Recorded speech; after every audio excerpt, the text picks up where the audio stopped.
उदयपुर जिले की कुराबड़ पंचायत समिति की वली ग्राम पंचायत में पशु चिकित्सालय के लिए आवंटित सरकारी भूमि को लेकर विवाद गहराता जा रहा है। एक दिन पहले जहां पशु चिकित्सालय का विरोध किया जा रहा था, वहीं अब पटेल समाज सहित अन्य समाजों के ग्रामीण जिला कलेक्टर कार्यालय पहुंचे और ज्ञापन सौंपकर आवंटित भूमि पर जल्द से जल्द पशु चिकित्सालय का निर्माण शुरू कराने की मांग। ग्रामीणों ने आरोप लगाया कि वर्ष 2022 में राजस्व ग्राम वली में पशु चिकित्सालय भवन निर्माण के लिए सरकारी भूमि आवंटित की गई थी, लेकिन कुछ लोगों के विरोध के चलते आज तक निर्माण कार्य शुरू नहीं हो सका। उनका कहना है कि पूर्व में प्रशासन की मौजूदगी में दोनों पक्षों के बीच समझौता भी हो चुका है। इसके बावजूद कुछ लोग लगातार निर्माण कार्य में बाधा उत्पन्न कर रहे हैं। ज्ञापन में ग्रामीणों ने आरोप लगाया कि विरोध करने वाले लोग निर्माण कार्य से जुड़े कर्मचारियों को धमकाते हैं और गाँव का माहौल खराब करने का प्रयास कर रहे हैं।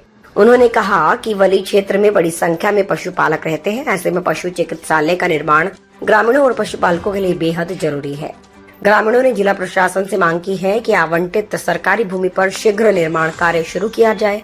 निर्माण में बाधा डालने वाले लोगों के खिलाफ सख्त कानूनी कार्रवाई की जाए तथा क्षेत्र के पशुपालकों को जल्द आवश्यक पशु चिकित्सा सुविधाएं उपलब्ध कराई जाएं।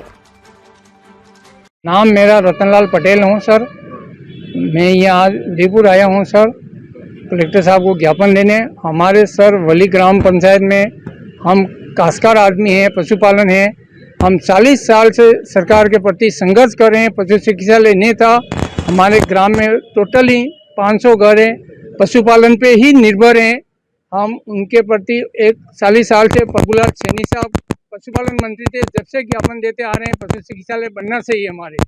तो हमने पशु चिकित्सालय लिए काफ़ी संघर्ष किया। उसके बाद पशु चिकित्सालय आया तो हमने एक वहाँ हमारे आरक्षित गवर्नमेंट की ही ज़मीन थी, पहले उस पर विवाद हुआ था 21 मई को, कुछ 2021 में उन ज़मीन का विवाद हुआ था। काफ़ी मकसद से एडीएम साहब, एसपी साहब, डीआईजी साहब, कम से कम प्रशासक 1 महीने 2 महीने तक वहीं बैठा रहा। उसके बाद उनका ज़मीन का फैसला हुआ। एडीएम साहब और एसपी साहब ने मिलकर दोनों ने उनके केवल एक कास्ट राजपूत समाज उनके हिस्से की ज़मीन थी, जो ज़मीन उनको दे दी। उनके बाद उन्होंने वहाँ उनका भवन ने बनाया, मंदिर बनाया माताजी का उनके हिस्से में। बाकी ज़मीन रही जो हम प्रशासक को उसी वक्त हमने कहा इसके बाद में कोई कब्जा कर देगा। और सर एडीएम साहब को कहा, एडीएम साहब ने कहा ये ज़मीन आरक्षित कर दो, तो इसलिए कभी भी सरकारी कोई भवन आवे या बिल्डिंग आवे बन सके। तो हमने उसी वक्त एडीएम साहब को ज्ञापन दिया और उसी वक्त एडीएम साहब उसी महीने में ज़मीन आरक्षित कर दी। फिर आरक्षित होने के बाद आज उसको 5 साल होने आए, पड़ी है ज़मीन। वहाँ उन्होंने प्रशासन ने राष्ट्रीय संपत्ति का बोर्ड भी लगाया। वो बोर्ड भी वहाँ से कभी क्या, वहाँ हमारा थोड़ा रोड पे बात है, हमारे दूर पड़ता है, वो वहाँ से हटा के फेंक दिया। फिर उन्होंने कब्जा आगे करने का किया तो प्रशासक खुद ने आके उन्होंने साझा आगे निकाल दिया था हिस्से से आगे। प्रशासक ने वो साझा खुद प्रशासक ने तोड़वाया वहाँ से। उसके बाद फिर उन्होंने एक बोर्ड लगा दिया था बड़ा सामने उसके। अब भी ज़मीन वहाँ खाली पड़ी है सर, बिल्कुल स्थिति ज़मीन खाली है। हमने फिर पंचायत से, वो कहते हैं पंचायत में कि नहीं, इन्होंने पूछा नहीं।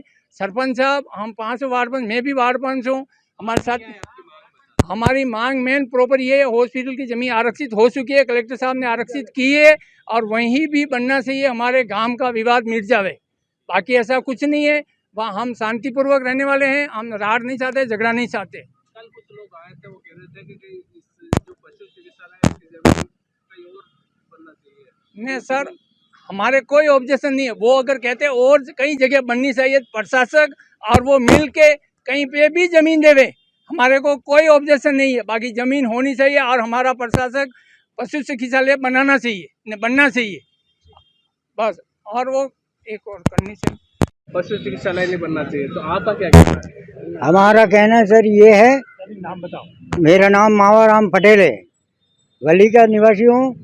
और हमारा कहना ये है कि उस ज़मीन पे हमारे गांव वालों ने लाखों रुपए मतलब उसमें लुटारा कर चुके हैं और अस्पताल के लिए सुरक्षित सरकार को सौंप दी है। तो हमारा असूल यही है कि वहाँ अस्पताल बनाया जाए, पशु अस्पताल, क्योंकि हमारे गांव में बाकी ज़मीन कोई बची नहीं है और वो ज़मीन हम गांव वालों ने बचा करके अस्पताल के लिए रखी है। और वो एक ही परिवार के लोग हैं, राजपूत लोग, जो सरकारी कर्मचारी होते हुए वो हमारे वहाँ ये हमेशा झगड़ा कर रहे हैं। बस मैं इतना ही कहता हूँ।